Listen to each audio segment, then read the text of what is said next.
Welcome to the Drum Social Podcast with Alex Morse and Ben Bell. Welcome to the Drum Social Podcast. Today is a very special episode. We're not only at Rusty Drums, we've got our first ever guest. You all know him from Instagram, crazy outfits, crazy blast beats, Mr. Timbo from Kino. Thank you so much for having me, guys. This is really cool. Can I start with two things?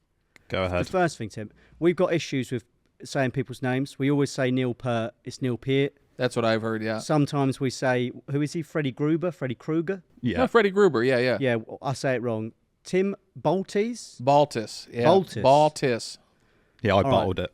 Yeah, he got it wrong. That's most people get it wrong. So Tim anyway, Baltes. So. The second thing is, I've got you a little gift to begin things. Oh, God. In the little bag next, there's a little gift. There is meaning to it, but my brain doesn't work normally, so it probably has no meaning to anyone but me. I don't know what it is as well. I have no clue what we're doing right now. What is this? Is this an ET mask? It's an ET mask. This is incredible. Well, this is what I'm going to look like in about 20 years, I think. No. Well, whatever you look like is wonderful and natural. But because, obviously, I love the videos where you dress up.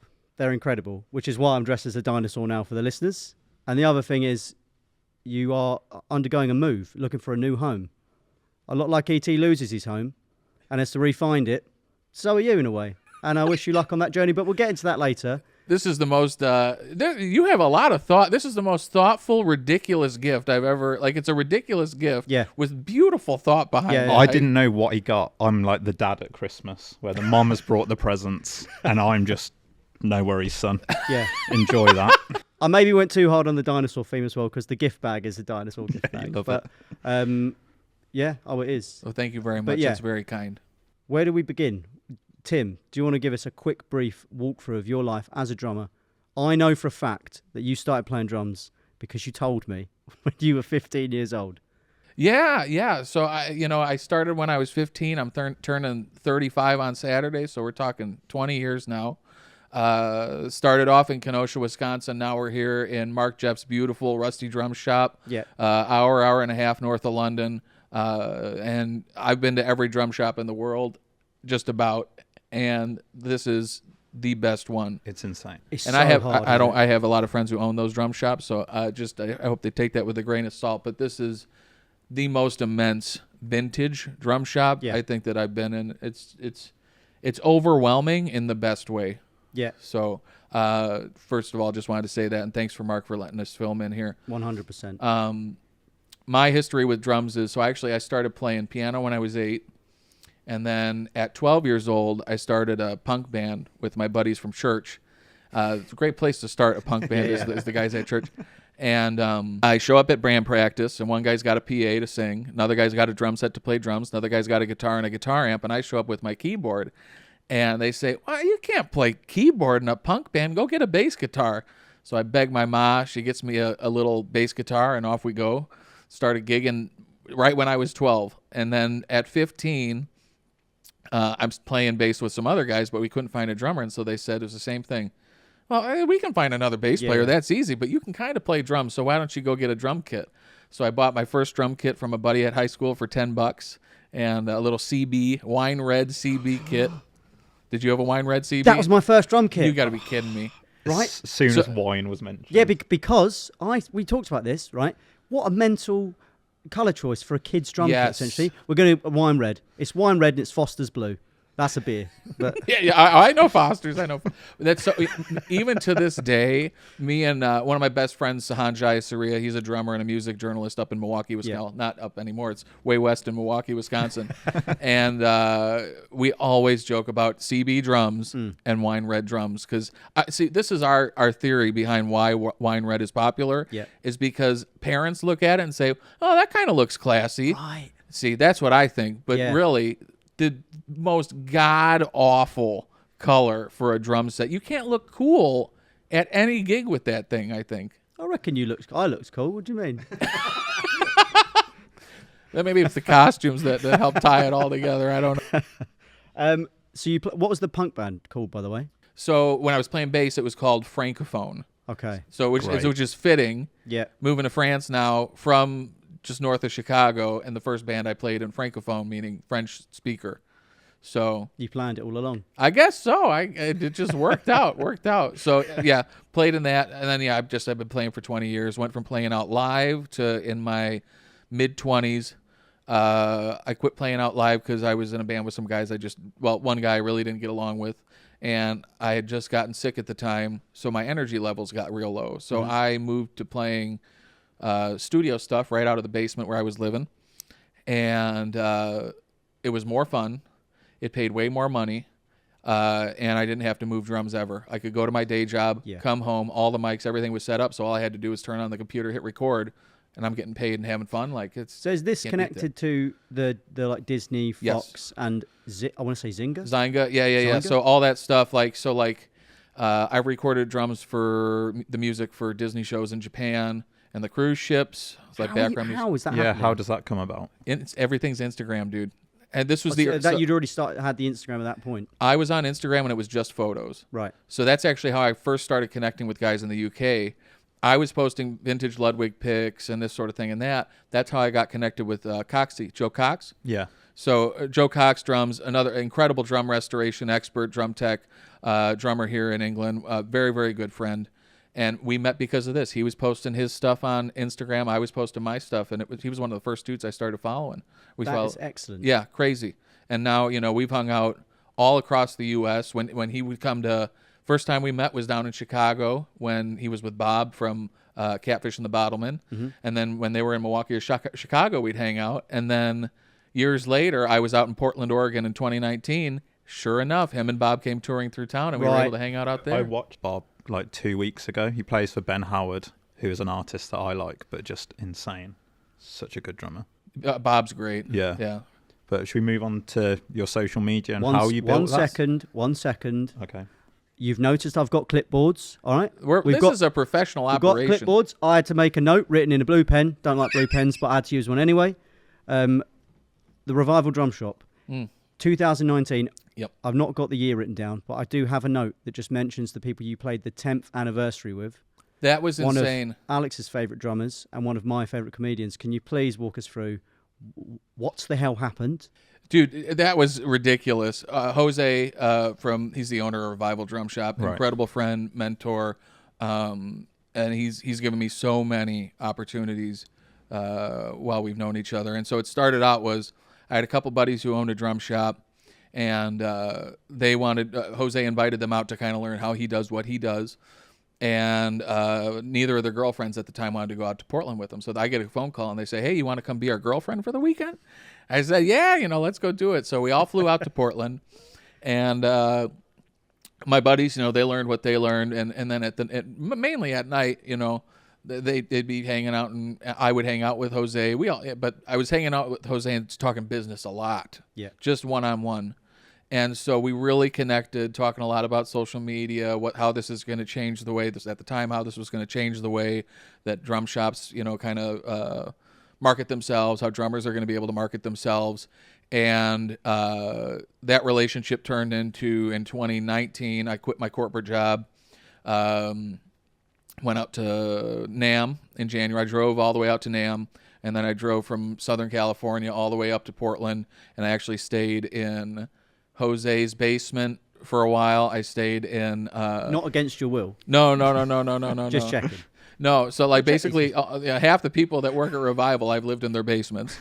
And and Jose was going to do this 10th anniversary thing, and he invited me before, and he said, "Hey, will you please open the show?" And I was just like, "Whoa, my God, how do you turn that down?" So I go, and this is how the show went down is I go and I'm a writer by trade, so I wrote a thing, said my little speech, did a drum solo. Now I had been shedding at Revival for like weeks, trying to make sure that I had all these hot licks I was going to play, a gospel chops, the whole 9 yards. And I show up, and I did the speech went off really well, and I sit down at the kit, and it was the first and only time I've ever had like an out-of-body experience where I felt like I was above my body just watching, and I had no control of my hands or feet. And I did this, drum solo for a couple of minutes or whatever. Didn't play a single freaking thing I practiced, and but it turned out really good. Yeah, So I get off the stage, and this will start to explain the other guys that were playing. So there was a couple local guys who were really, really good. One local guy and then another guy from Colorado. But after that, so I'm walking down the stage up to the green room. Mark Juliana is one of the guys who was on the bill. Has played with David Bowie. He's with who's that gal? St. Vincent. St. Vincent now, and obviously does his own solo work too. He's immense, super nice guy too. And Mark comes up to me and he's just like, "Oh man, that was beautiful, man, that was beautiful." I'm just like, this is weird. And then I walk up the stairs to the green room and there's Matt Chamberlain, studio drumming legend. Yeah. And he's right there, and he can be a pretty stoic dude. And so I kind of just respected that and let him have his space the whole time we were hanging around. And he comes up to me and he was like, "Hey, man, you can really play drums." And I was just like, this is nuts. Yeah, And I'd have then just exploded. I'd have just blown up. Well, in that and then I moment. go to the back to the green room to grab my kombucha. And I wasn't able to speak with him because he had about 20 people, just a force field of 20 people around him. Fred Armisen was right there. And he's the guy who closed the show. It's just like crazy, dude. Did he just play, or did he do like a bit of stand-up, a bit of play? A little bit of everything. So Incredible. yeah, and it was packed. I mean, it was literal. Imagine a venue, over capacity, filled with drummers. Yeah. And that's what really freaked me out. Is now I Yeah. got 400 drummers watching me play drums. Like, oh god, like brutal. We've all technically played drums in front of Mark Juliana. Is Yeah. that right? Wow. We did do a camp with him in 2015. Oh, that's that's where we cool. met. Yeah. That's why, Oh, no that's why we kidding. do this. I've never been so scared. Yeah, I'm still scared. Yeah, but Mark's a sweetheart. That's the beautiful thing about it. Is like, I don't. Still, the fear is there. It's built in. He's like a scientist of rhythm, isn't he? Truly. But yeah, so you've already kind of mentioned, so very early on you had an idea that social media was going to help to push shops, going to help to push drummers. I think, yeah, I did, but I didn't know what was going to come of it because I never had a lot of followers. Yeah. For a long time, I was like, I got stuck just under 10,000 followers. But the difference between me and people at the time who had 40, 50, 100,000 followers, drummers, was that the people who followed me were all industry people, professional drummers, guys who ran drum brands or accessory brands or had drum shops. So it was all the people, decision makers, taste makers, if you will. Yeah. These were the people who were following me. And so it's been a godsend for me as far as giving me incredible opportunities. There's no money in this. Like, don't fool yourself. That's why 90% of drummers, working drummers have day jobs or, trust funds or whatever you have to allow you to be able to do that. I've always had to have a day job, but you can't put a price on doing that Revival 10th anniversary show, playing, having Mark Juliana tell you, man, that was beautiful, or having Matt Chamberlain, my dad had his CDs and cassette tapes, where he was playing on it when I was a kid. Now having that guy tell you, oh, you're pretty good at drums, man. It's just like, I wouldn't trade that for nothing. Yeah.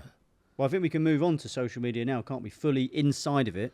I think you're a master of the social media. You're like the Yoda of social media for drummers. Maybe. Maybe the E.T. If you want to be. What's he doing when he gets on that spaceship? Nobody knows. Have they made a movie about that yet? They need to. E.T. the stag do.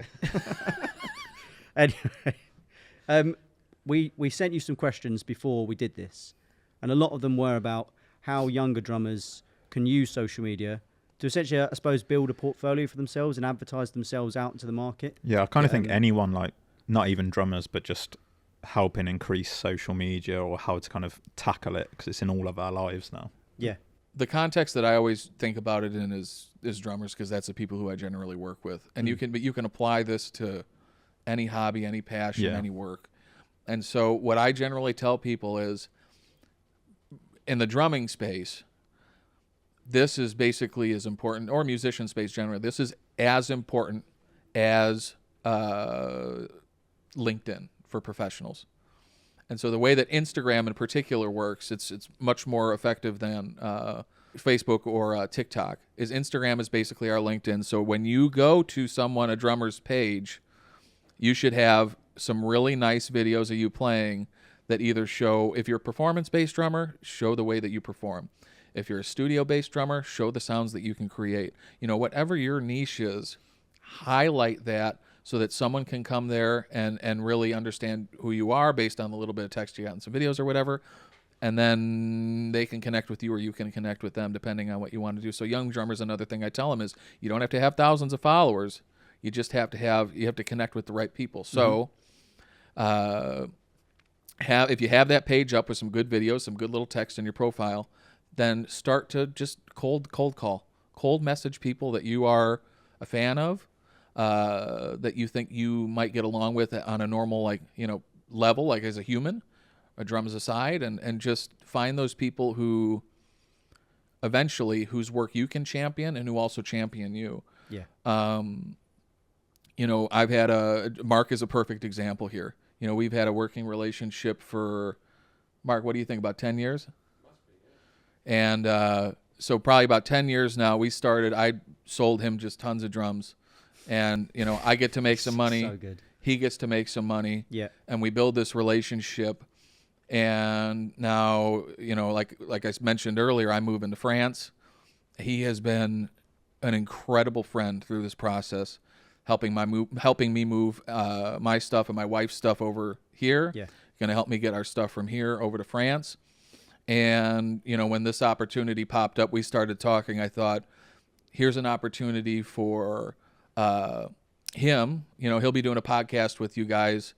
And so now he doesn't do that often. And I wanted to push him to do that. So, this is sort of the value exchange. It's like we're homies. So he's helping to champion me. And, of course, I want to try to reciprocate that. So it's like having an opportunity to sit down with you guys. It's good for you guys. You're getting the podcast off the ground. It's good for him. It's a way for him to talk about his shop and all the incredible work that he's done over the years. Yeah. You want to create an environment, whether you're a little drummer starting out with a couple hundred followers or a drummer now about 50,000 followers, wherever you're sitting, you should always try to create that ladder for everyone else who's above or below you to keep climbing. I want to climb. I want you guys to keep climbing. I want Mark to keep climbing. Whatever we're doing in this world, just be a good freaking dude. Yeah. That's what it all comes down to. I love that. I don't think our podcast is worth a lift to France. But well, not to France, but maybe to Dagenham or something. Yeah, like Romford. We can, that's drop nearby him off there to where we are. But I love that. Look, the thing is, I think about this often. The Drum Social Podcast is just the name we come up with because it's been something in, I think, both of our lives, whether Alex likes to admit it or not, that has helped us kind of find friendship through the love of an instrument. I mean, the drum camp is a great example of that. But when I was a younger drummer, the way that I connected to that was through my local drum store. That's how I spoke to drummers, met drummers, learned about different equipment and things like that. And I think it's massively important to champion drum stores and I don't think I thought about that in a digital sense. I didn't really think about building a digital community. You can start there. I think this is the important thing about social media is it can start online. Yeah. But you really have to do your darndest to try to get to, if you're across the world, Mark and I stay connected through Facebook, or if Joe Cox comes through town, I do my best to have seen him when he came through Chicago or Milwaukee. Turn this online relationship into a real world relationship. That's so important because that's where the value, maybe the real value of it is. Yeah, I mean, the drums are going to be the glue or whatever in the beginning, but the glue should become just two people who share this interest, but who share so much more outside of that. When me and Joe hang out, we just hung out in Chicago. He was coming through with Niall Horan. We went to a botanical gardens, found a bench, sat there for 2 or 3 hours talking about, life and, the relationship that we each have with our partners and, him being a dad and, we never talk about drums. Yeah. That's just the thing that was the glue that got us there in the beginning, but the glue afterwards is just, again, two people trying to be there for each other. And so take that for what you will, but get off of social media and get into the real world like what we're doing right now. I love it. I love scrolling. I want to scroll all day. I crashed my car for scrolling. No, I won't. But when we'd spoken over email, Yeah. something you said that I thought was really wonderful was creativity as a gas tank. And that's kind of that idea, right? That you can't just keep draining it. You have to step away from it to refill your tank of inspiration in other places you might not even think you're going to find it. Sometimes it is from those relationships, right? You know, it's going to hang out with your buddy Joe for a day, or, you know, me and my wife, you know, going on a trip for a week or whatever. But yeah, so the way that I think about creativity is basically when I'm making these Instagram videos or doing a session or whatever, I'm going to be draining the gas tank of that energy, whether it's physically, mentally, creatively, and any of these levels. People sometimes just get down to that. They empty the tank completely, and then they can't get back up. And I think some people say, like, that's creative block, right? Yeah. Writer's block, creative block, whatever you want to call it. So the way that I kind of look at how do we get back to a place where you're creating in a way that you feel is top level for you is again those things I mentioned earlier, or from a creative aspect, maybe you're just listening to music, listening to new music, listening to music you loved when you were a kid. Maybe you're watching movies. Maybe you're going to an art museum and looking at whatever they got to offer. You do these things that might be adjacent, might not be adjacent to drumming or making music, but that's the thing where you step away for a week, a month. Sometimes I'll step away for 3, 4, 5 months, but I come back and it's just like riding a bike. You get back on, and often what I find is it's almost better than riding a bike because I get back on. I'm like, man, I sound better. I way better than I did before. Yeah. But that's what it is. You're Whereas feeling if that without gas that tank. break, you might start to kind of not hate, but because maybe some bitterness would turn on the drum kit. I think so. You'd I be mean, for looking me, at it like, stop taking from me.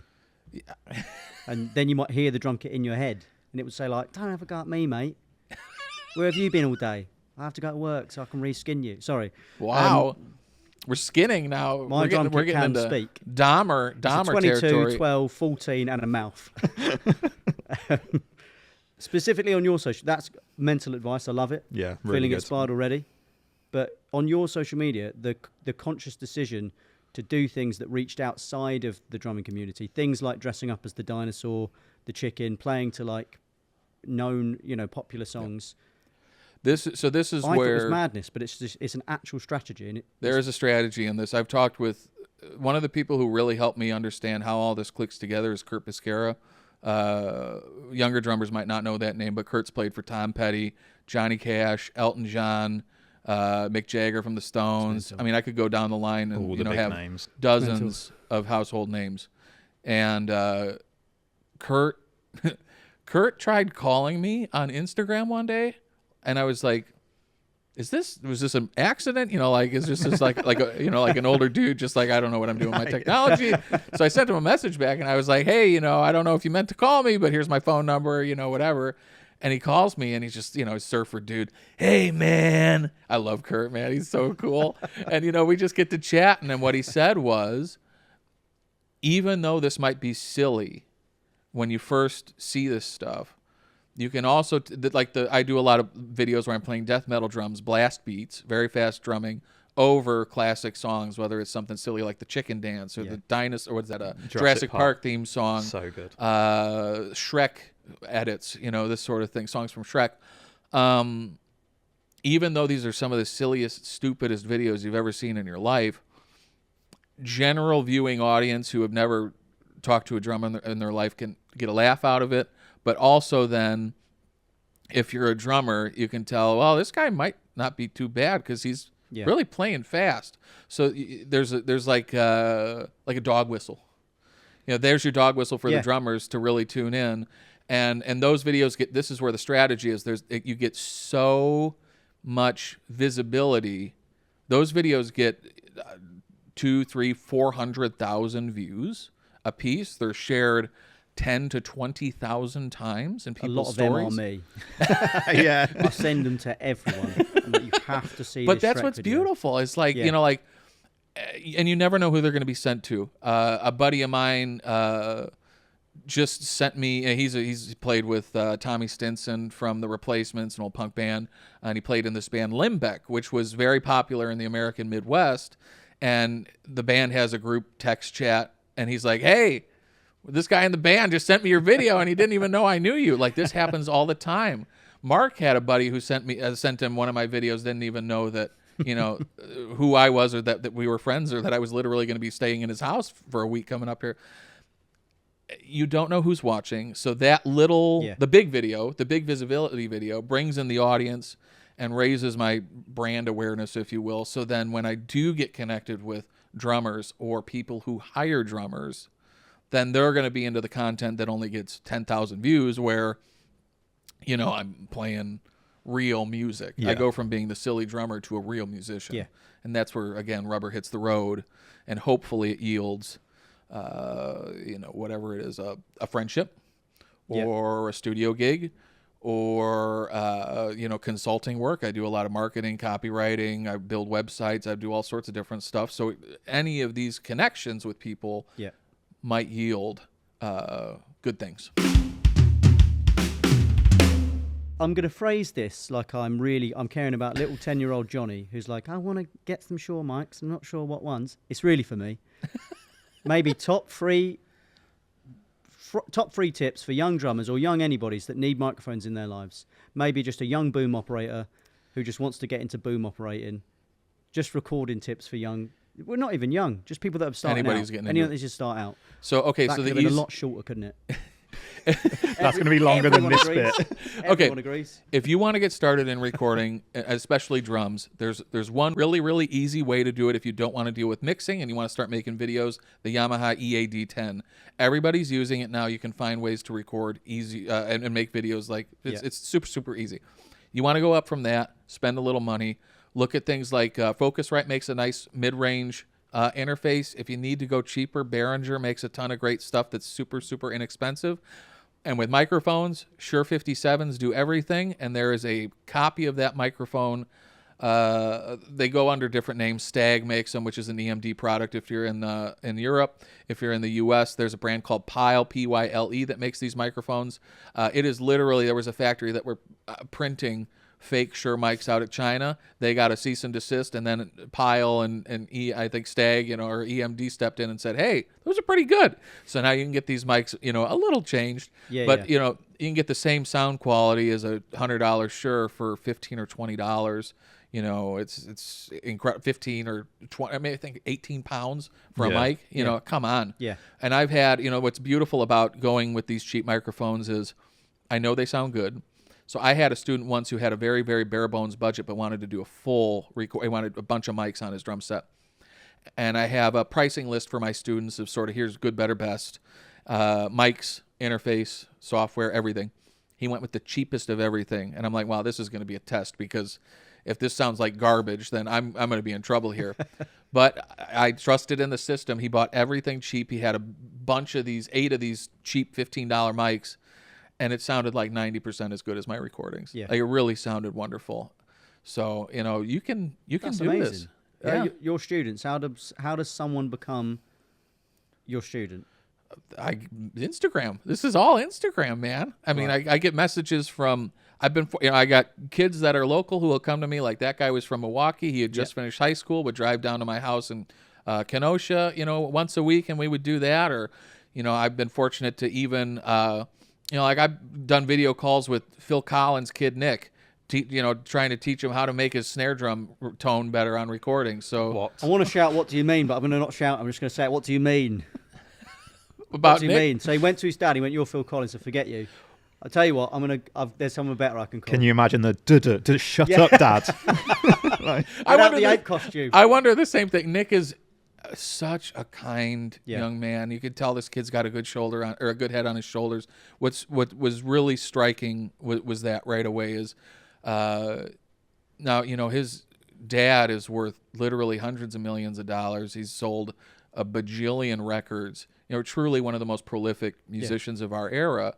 And I think when I've worked for billionaires in the past, and I don't tend to like people like that because there's a certain attitude that comes with them. Mm-hmm. Nick is literally the most normal dude. And I was really appreciative that however Phil and his ma raised him, he really turned out to be a nice young man. And so we get on the call, and I wondered the same thing as far as like, why aren't you going to your freaking dad for this? But, you know, we didn't get to that part of the conversation, but, you know, I'm sure he's doing something so different than what his dad did. Yeah. And so getting these different perspectives is huge. So it was really nice. You know, we talked, I gave him all my notes and, you know, of course, so now I did a series of Instagram videos where I did the In the Air Tonight feel over all the wrong songs. And so I asked Nick, has your dad ever seen my videos? And so they were on tour once he was playing for Genesis and they were backstage and Nick was on his phone and it was me doing the Phil's Phil over Carry On My Wayward Son by Kansas. And so he's looking and he's like, Dad, you know, look at this video. And he's looking, he's like, well, and Nick's like, well, listen to the beginning, you know, he's playing your Phil over there. He's like, oh, that's pretty cool. So like Phil Collins has seen it and potentially approved of my videos, which is hilarious. So good. One of the legends. What a cool experience that was. That was really, really cool. That's amazing. I think that's quite a nice transition into your drums then, isn't it? You've got maybe one of the greatest collection of drums, bar maybe this shop, of anyone I've ever seen, ever. You said maybe over email, yeah? Use it, kids. You've owned over your time hundreds of drum kits? Yeah, hundreds for sure. of snare drums? Well, so what I do is I buy and sell. Like I said, Mark's probably bought 5, 6, 7 kits and certainly a few dozen snares off of me. And so that was a way for me to supplement my income so I could afford all the recording gear. So I could afford, you know, and the other part of this too is it's not just about making money, but it's understanding, well, what does an old Camco set sound like? What does an old Yamaha kit sound like? What does a brand new standard drum kit sound like? Yeah. You have no clue until you get those things and you tune them, you put your heads on them, you hit them, you put them under your mics and process them your way. You have no clue until you go through that process. So that was huge for me. That's why, you know, before we started recording, I was talking about all these different drums in here and kind of, it's like, you know, I know a lot about a lot of drums. It's incredible. And like Sherlock Holmes. But you know, that's the payoff, right, to going through this process is now being able to say, I know exactly what that thing is. I know exactly what it's going to do under microphones and blah, blah, blah. It's like the exploration of sound just for the kind of the joy of the exploration, the journey. Yeah. You just want to know, like, what does a CB drum kit sound like? Garbage. Under expensive. Hey, come on. Mine was just like, I was going to say wine. Should we play the little game that's based on microphones? I mean, yeah, talking of garbage. Oh, what do you got? It's a garbage game that I've made. I'm going to need to get this Bluetooth speaker. I've not heard it either. This Bluetooth speaker is called Boomalicious, and I was told to say that by my partner. Boomalicious, baby. This is her Bluetooth speaker. We have no way of doing this other than to use the Bluetooth speaker. We'll put the sound in later. We will. Owen? I'm going to do it by myself. Ooh. Now, What kind of drum is that? The game is called Micro Pig or Micro Ben. And you'll either hear the sound of a pig or me. Oh, my God. And you have to tell me whether it's me or a pig. It's you against Alex. He's never heard these before. Okay. He doesn't know what's happening. Micro Ben or micro pig, you tell me which is which. It's micro Ben or micro pig, oink oink. Oink oink. Do we have to, like, buzz in? No, I'll play one. There's 3 of them. I'll play one. Then you get to guess each. If it's a Ben you get it or a wrong, you pig? get a point. Get it right, you get a point. Okay. There's a little prize at the end. Ooh. Tasty little prize. It's Go on. bacon. Here, if the Bluetooth speaker is connected, is number 1.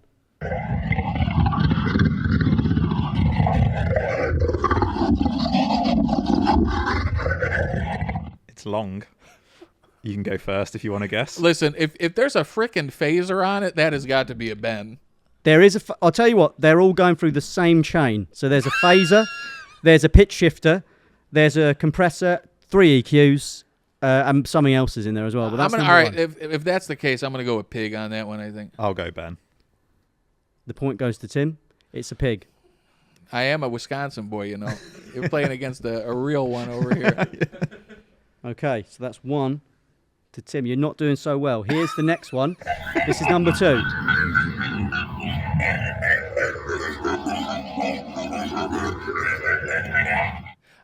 I think that's a Ben. There's I a was pig thinking- don't hi. Yeah, A pig I was don't do also that. thinking Ben, but You both saying Ben? I'll say Ben as Yeah, well. we're gonna lock it in. That one is a piggy. Wow. So Rare. 0 for both of you on that one, but Tim's still winning. 1. We got the last one coming up, guys. All right. The hat's fallen off, my dinosaur hat. Here we go.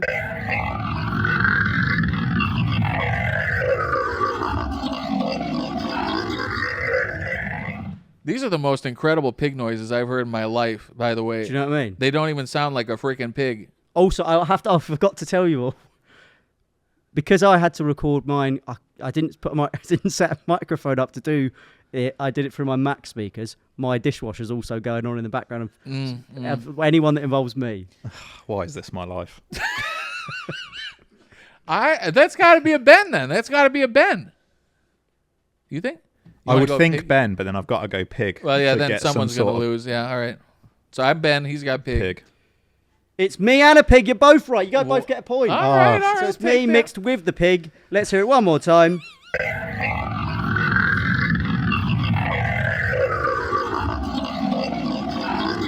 And a dishwasher. It sounds like something you'd hear in a Tim Burton movie. Yeah. Well, look, guys, well done. That was Micro Ben or Micro Pig. There will be a theme song. And the winner, 2-1, Tim. Oh, Oh, what a gutted. treat. Yeah. Let me bend. It's a bag of Tantastics. Tangfastics. Wow. Can you eat sweets? I can't eat sweet. We actually Not now. Yeah, we just put a Haribo factory Pass in these to the Kenosha, winner. Wisconsin, where I am from. Oh, thank you, sir. Well, that's the worst thing that's going to happen today. And it's over now. So, thank you so much for indulging me. Yeah.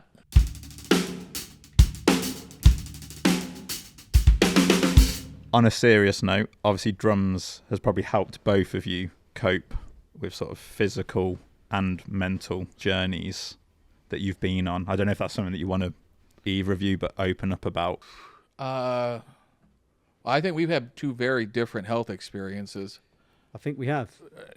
Do you mind me saying? Say what you want. No, did you say you had a motorcycle accident? Is that what happened? I had a car A accident, car accident. but the motorcycle accident could happen still. And you lost I lost my left leg. the entire leg. I'm a through knee amputee. Okay. So I've everything from the knee down Okay. in the bin. I had an uncle Herman, and he lost his leg, half his leg, in a motorcycle accident. He told everybody that he was in the war, and that he got in an airplane accident. It was in the newspaper. Complete lie. And I met this man once in my life at a family reunion where he showed me he was building a plane in his garage that was so big it will not leave his garage. The man's dead now. He lived on $1 a day for a long time. I'm not kidding you. So that he could leave each of his children $1 million. Did he get there? Yeah, and then his last wife poisoned him and he died.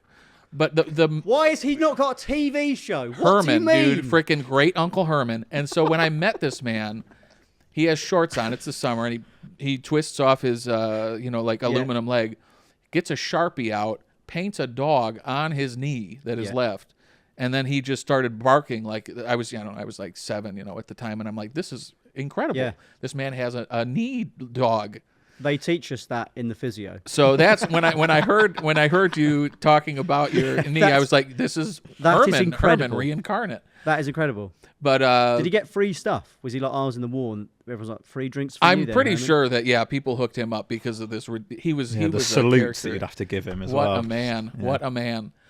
Very different than myself. Yeah. But yeah, so it's like when you go through that. Now I've been in a motorcycle accident before. I walked away. I shouldn't have, but I walked away. No broken bones, just bloodied up. But my experience with the health stuff is all internal. I had hormone issues, basically testicular failure, but it went undiagnosed, and we didn't know that basically all the good hormones flatlined, all the bad hormones went out of whack. And so I've been dealing with, I happened over 4 years, and then I finally got treatment after 4 years, and now since, which has been just about 4 years, I've been having it treated through hormone replacement therapy, taking a bunch of other drugs to try to fix the damage from having the bad hormones up for 4 years. But where the music fits all into this is that's why I did the studio drumming. Yeah. Is I would have these days where I'd have no energy, and so I couldn't depend on my body to do a gig over the weekend But I had this producer I worked with back in LA for everything, and he just said, well, just get it done within this time period. And when I knew I was going to, when I felt, I was at my day job or whatever, I was like, yeah, I got energy to do it tonight. Yeah. I could do that throughout the week. So that's how the health informed what I could do musically and how I was able to do it. On a bigger scale, not just focusing on the drums, now you've gone through that, and I suppose are still finding a way to deal with it. Has your perspective on life changed in any way? Because I think that's where I think that our experiences, as different as they are similar. Well, it's this is the spiritual journey you go on. I am so curious to hear what your experience was because of how different our stories are. But the few people I've been able to meet who deal with chronic illness or have gone through these harrowing things, my story, from the mental perspective is that, so when I was 29, really going through the throes of it before I figured out what it was and got treatment, I had a doctor tell me, well, I think it's this thing, and it's going to turn into that thing, and then you're going to die. Brutal. So pretty quickly, I had to come to terms with my mortality, which I did after my motorcycle accident. That was my first come to Jesus moment. It's like, this could have gone so badly, and it didn't. And I turned my life around to some extent then. And then at 29, this would have been 8 or 9 years after that accident.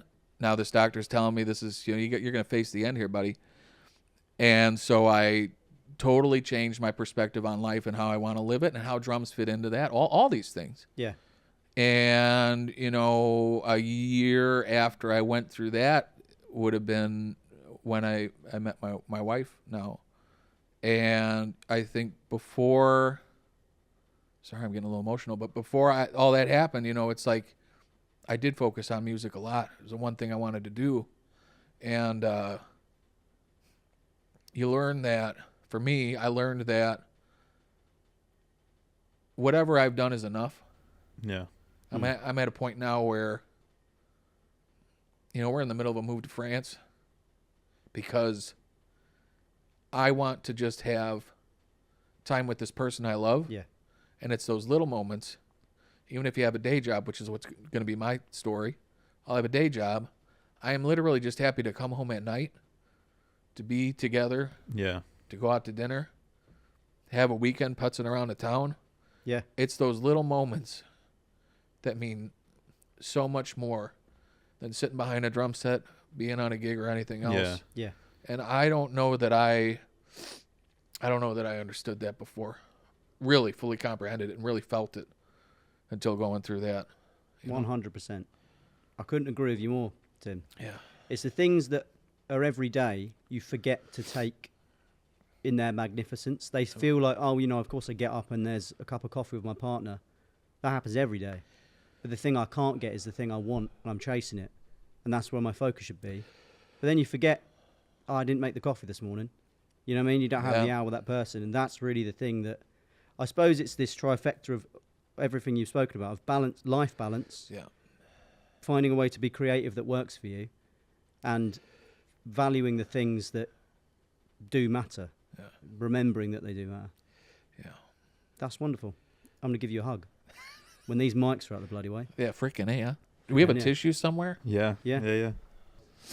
And we did manage to go from micro pigs to something serious. Micro pigs to talking about almost dying. Like we said, the Instagram's really funny, but the blast beat technique, all of that drumming, how did that all come about? So for me, I grew up playing drums just like a punk kid, so it's like I had no teacher. I was in the early days of YouTube, so I started playing drums when I was 15, which would have been 2005. Right when YouTube came out. So I was watching videos of like Eric Moore when he did the 2003 Guitar Center drum off. Aaron Spears. Yeah, Aaron Spears. Some of these videos. Tony Royster when he was 12 years old on this drum kit that's 1,000 times bigger than him. It's big. The kit's just all shred the drums in this room, isn't it? Incredible.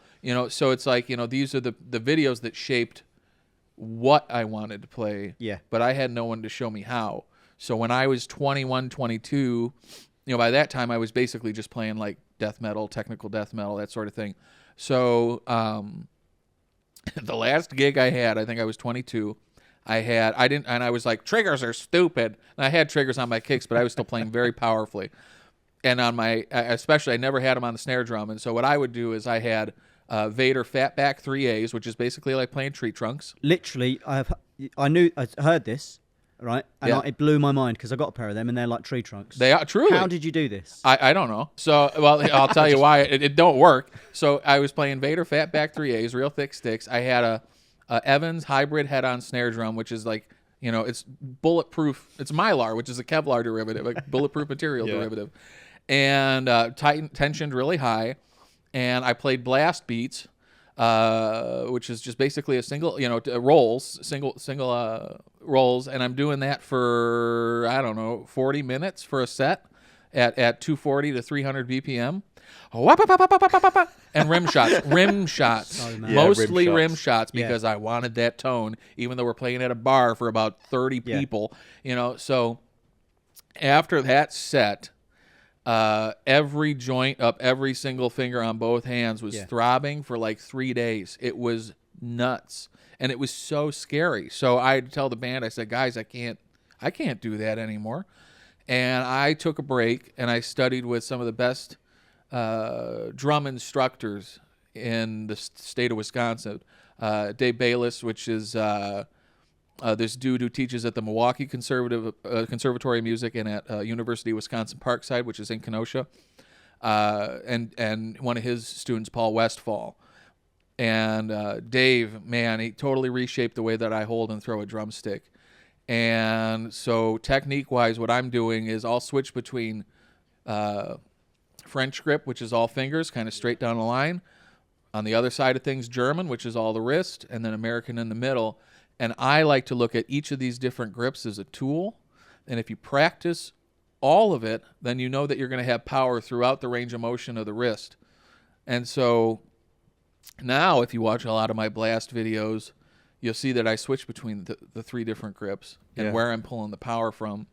And then the way I create a stroke too.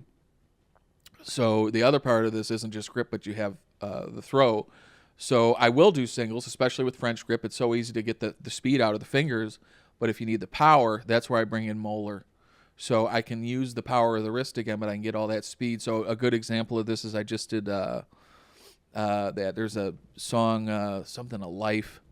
But it's got this goofy organ thing in the beginning. And maybe you saw that. I'm playing death metal over a classic rock song, the norm. And in the beginning, I'm playing really silly German grip where I'm just like smacking the bejesus out of the snare drum. And then eventually my hand gets tired and I switch back over to the molar. And so then you can see how effortless it is to get a powerful stroke out of that hand.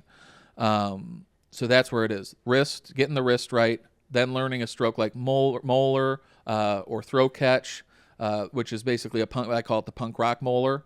Very, very easy to get that nice, quick, heavy double stroke out of a single motion, I guess, if you will. So that's basically it. It's taking these very classical concepts, and like I call it the punk rock molar, because then what you do is you take these classic concepts and you distill them down to exactly what they are at the core, so that it's easier to explain them to more people and it's easier for you to perform. It's really interesting that you kind of use all the techniques, because sometimes people get really die on the hill of it being like it's French grip or nothing. There were a lot of instructors, like if you think about 30 or 40 years ago, like I talked to people who are in their 50s, 60s, 70s, and that's how it was for a long time in the States was if you're learning from someone who's a French grip, instructor, that's what you're going to learn, and you're only going to use that, or German, any of these things. But yeah, I think nowadays, we're learning that there's a different way to do this. Nate Smith is a perfect example. Look at his left hand when he switches between his backbeat and his ghost notes. He does this totally flippy dippy thing with his left hand, but it gives him the difference between a nice, beautiful, powerful stroke and then all the sensitivity and all of the precision that he needs out of that hand to get those ghost notes just right afterwards, just from the flip of a wrist. It's incredible. Do you think it's worth? Because I don't know if I'm gonna put words in your mouth. Only Tangfastics. Do you think it's worth sometimes, or maybe it sounds like you're saying the why of why you did that is that you hurt your hands and wrists and you needed to find a way to play the music you wanted to play, but in a more energy efficient and body efficient way, and that led you to go down this technique road rather than just learning technique for the sake of it. Yeah, it was and not knowing how to really use it in your own way. So when I first started playing drums, I was all self-taught, and so I like I said, I knew how I wanted or what I wanted to do. I didn't know how to do it properly. And so, you know, when you're a kid, you have this mindset, I know what I'm doing, I'm fine, I'm going to be great, I mean, this is perfect. But then you do have an injury like a motorcycle accident or like a throbbing hand or a broken, whoozy whatsits. And then you have to learn that there's got to be a better way to do this. And so that's why I did seek out experts for this drumming thing. And then I did learn, well, I guess there is a method to the madness of the technique behind it.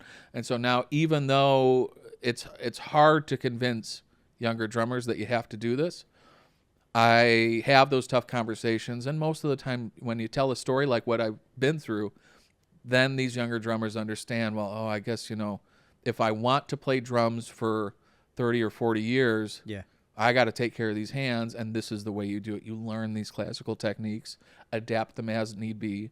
It doesn't mean you have to play with perfect technique all the time. Some of the best drummers in the world, look at Aaron Sterling. This guy's played on every hit record in the last 10 years, and when you watch him play, you got to think, man, your wrists and your shoulders have got to be wrecked. Yeah. But that paycheck, man, and the tone, there's the payoff right there. So, and I'm sure he doesn't play like that all the time, and you know that he's probably had all this training to do exactly what he's doing. But so that's just to say that certainly you could deviate from it, but to have a basis in that, hopefully that ensures you don't hurt yourself as often as you could if you didn't know any of that stuff. So I need to remember that it's good to be a student of life. Be a student always. Oh, I think so. Yeah, Don't always just be a teacher, because I'm an idiot. I'm still like I know what I'm doing. That's still me now. I mean, look at me. God's sake. No, Alex, are you in your 30s too? Yeah. Hey, we're all in our 30s. Oh, here. the fact you didn't know that, though, I'll take that as a compliment. He thought you were in your 40s. Oh, okay. No, but truly, we're all in our 30s here. Yeah. We are all at the age where it's finally, I think, hopefully, adulthood is clicking. We're on the turn. Oh God, don't say it like that. I make noises when I stand up. I go, huh?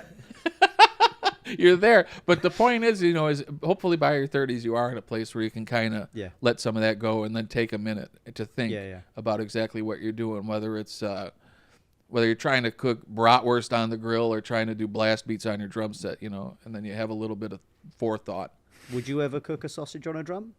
On a drum? I try. Collaborate the two. Anyway, that's a stupid nonsense comment. I love it, dude. Someone cut that. We're putting together a sound, what is it called? Spotify. A Spotify playlist. Fuck's sake. Wow. I might look smart, but I'm not.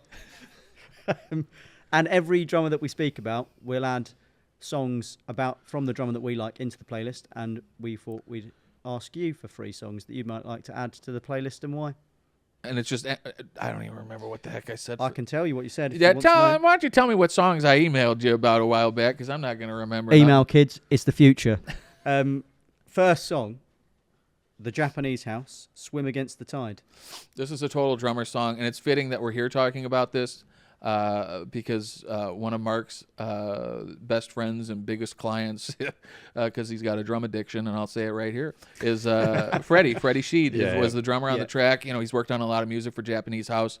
Incredible drummer, incredible producer, and he's been an incredible friend. But what I love about this track is it's at a tempo where I love to sit down and play with this thing, because you can do 1,000 things over it. I tend to do, this is my warm-up song, so I tend to do this sort of like a drum and bass style, quicker, almost like a punk beat over the thing, and it's at this perfect tempo for my gospel chops where I can sit and you have all these melodic elements, and you can try to use chops in sort of like a comping way, like jazz comping, to, just really create these beautiful, sort of more musical fills than you might normally be able to do with other music. So perfect drummer song. I listened to it and I wrote, beautiful, made me look inwards. Song number 2 was by Amber Mark, and it was Lose My Cool. No, I'd not heard this song before. Yeah, we didn't know this. This is a great song. She makes some really cool music, and this particular song is, again, it's another drummer song. this is a song I think I record usually. I'll make a video of it like every 5 years. So I think I've got 3 or 4 different, even every 2.5-ish. I've got 4 or 5 versions of this on my hard drives. So good. And I just recorded, and I think I posted the thing a few weeks ago. And it's fun to look back because then I can see what I did a long time ago, and I can see how different my drumming is and how different my production style is. You know, how I'm miking the drum set, how I'm making it sound post-production. And so, again, it's a tool for me for all these different things. Groove, chops, production. Yeah. Perfect little song for that. Great tempo. And this is a little more, instead of being that sort of fast D&B style, here I would bring a much more pop-style drumming to it. You know, the tempo is a little slower. It's way more groovy. There's these sections that have like a vocal sample over them that really give you all the space in the world to just chop, and again, in such a way that you're trying to stay musical with it. You're trying to comp around those samples. Before we get to the third one, little note on that. Do you think it's healthy for whether they're recording it and using it for social media, performers, drummers, to record themselves and watch it back? 100%. Yeah. For me, I do this with a lot of students are like, how do I be they talk, all my students talking, how do I be a better recording drummer? And what I tell them is to start recording and then listening back to everything. And this is why I do so many cover videos, is when you start to work with music, well, anything on a click, you can start to do the things that I've said. Work on your groove, work on your chops, work on your production. Where it gets really interesting is when you try to play along with music that wasn't recorded to a click track. A perfect example of this is Sheryl Crow, All I Want to Do Is Have Some Fun. Classic pop song from the 90s. And the guy who played drums on the track is Michael Urbano. He's a San Francisco session guy, legend. He's done a lot of stuff, everything from Sheryl Crow to Third Eye Blind and everything in between. And so I recorded a version of it. It took me like a freaking month and a half to get a version I was happy with, because the tempo does this and this and this.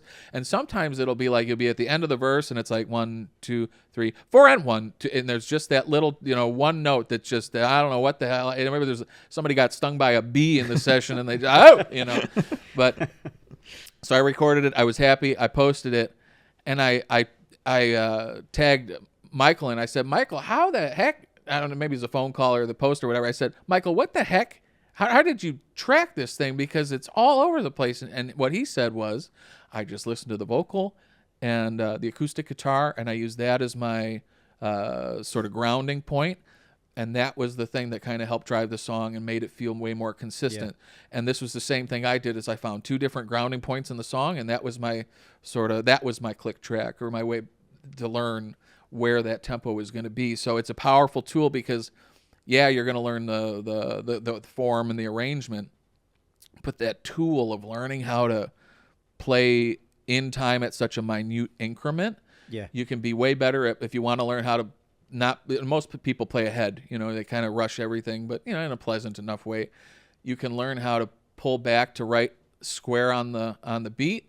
I tend to like to play a little bit behind the beat, because more often than not, that's going to feel more comfy than playing ahead. So it's really been it's given me that tool. I've got to try it. I've got to know. But you got to do it for years. That's the other. You can't just do this once. No, I think I've got some time left. I could try. I could try it. Good. The third song, if I say this word wrong, get out of your chair and drop kick me. Oh. I think it's the Weakerthans, Pamphleteer. The Weaker Thans, Pamphleteer. One guy knows who this band is, which is surprising. Joel's nodding. This is a band that really only saw a ton of success in Canada. Yeah. And the punks really, fell in love with them, especially aging punks in the U.S. and across the world. The reason being is, all these guys were basically in punk bands. One of the main guy, John K. Samson, main songwriter, John K. Samson was in Propaganda, which is a big punk band from back in the day. They still make music. And I love this song because Jason Tate's on the record. Jason Tate's one of my favorite drummers. He's always been a North Star for me as far as what I want to do as a drummer, because this is a guy who not only focuses on performance, but he also focuses on the production side. His wife's a musician. She works for CBC in Canada too, and her work is prolific as well. But the family, they have this house in Canada, and then Jason was allowed to turn the whole 2-car garage into a studio. So God bless his wife for allowing that to happen. And it's really cool, you know. So like this is what the guy does now is just focuses on what drums create, what sounds, what mics do I need to put where, and what effects do I need to use to, you know, get the sound I want out of the drums. And I love that. I love that aspect of it. Yeah, the drum sounded so nice in that song. We listened to it like yesterday, and I think I just put down like Jason McGurr. It has like Def Cab for Cutie vibes. Yeah, Jason's another guy too, where it's just as much about the performance. This is the difference between Jason McGurr and Jason Tate. Is I think McGurr, for me, it seemed like there was a switch after the Postal Service came out. That music that Ben Gibbard was working on, because it was basically programmed. Everything was programmed. And I don't know that this is what happened, but you know, a friend of mine basically said, I wonder if Jason heard that and thought, oh my God, I'm going to be out of a job if I don't, you know, really do some crazy stuff. And so Jason, man, he does some crazy stuff with his left foot on the hi-hat stand. There's a lot of things to emulate. It always feels like him, but it seemed like after that point, he really did a lot more to sort of emulate electronic sort of program drum sounds. And that's where it really came into this, like, whoa, like this is some far out stuff that he's doing. Whereas Jason Tate from the Weakerthans, and this is what I love and truly respect about his drumming, is he doesn't think where the tempo's going everywhere, but it's driven by emotion. Right, yeah. And so for me, that's where you have a difference between someone who's just a drummer. This is not to say that McGurr's not this, but McGurr's totally a musician. You go from a drummer to a musician. Yeah. You know, you bring that emotion in. Whether it is like McGurr where it's on more of a technical level, but always the music comes first, or it's on Jason where it is so emotional and it's always complementary to the arrangement. It might not just be drums. There's some of these songs, I think it's on that same record where he's tapping on glass beer bottles and that sort of thing. But it's these itty-bitty percussion things and the pushing and pulling and all the emotion that comes through and that really deep thought that you bring to the process. All right, game time. Wait, what is the game? Don't know. More pigs and Bens? No, the last game isn't really a game, to be honest. It's called the Belting, Baltes and Bell. Tim and Ben belt out a good old-fashioned yell and see who can last the longest. Direct stares are encouraged, but not required. There is no prize. All right, you ready? But we could, instead of yelling, we could start low and try and go up.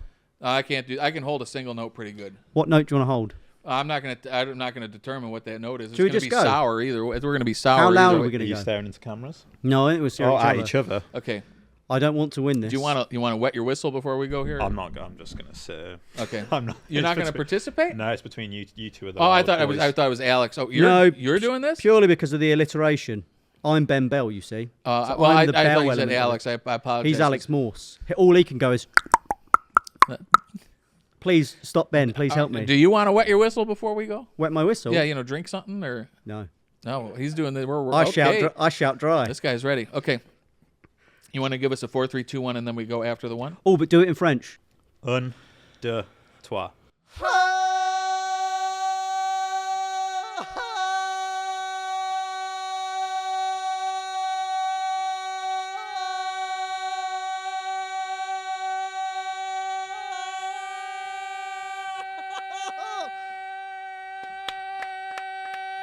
There we go. Where's that frickin' tea? Tim wins. Unbelievable. Well done. I wish there was a prize now. What kit shall we give him, Mark?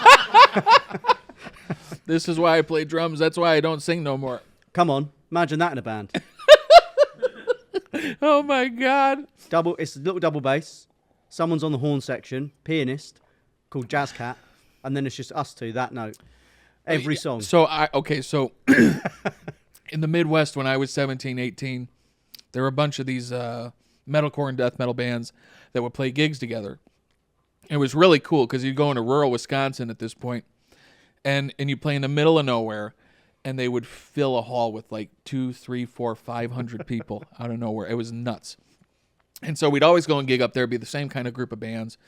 And we would have a fake band set at some point in the night half the time where these two brothers who were the guitar players in my band, they had this set of songs that they would play, and then we'd have a random drummer, random bass player, because it didn't matter. And then we'd have about 4 vocalists in the front, and it was called Hooray for Haircuts. We had songs like hits, like Peter Poodle, And that's where I would do vocals. Really, like some guys would be like, real death metal vocals, and I'd be yelling like a madman. Like I just screamed cookies. That was my main word I would scream was cookies. But yeah, that's where those vocals come in. Yeah, I think a good end as well, because I think after we finish this, you are going to have a cookie, aren't you? I hope we all have a cookie. Well, end it on the cookie. Compliments of Mark's wife. What is Max's business called? Jolly Glories, Cakes and Bakes, the best. get them while they're hot. Listen, if you're in Barton, if you're in Barton Laclay, Yeah, come and get a cake, baby. come get cookies. Well, here's to cookies, and here's to you, Tim. I love you, and you're a fantastic human. Thank you for existing. Thank you guys so much for having me again. This was really a pleasure and a lot of fun. And even though my throat is screaming at me now, very, very, very thankful for this. So thank you guys much. Big love.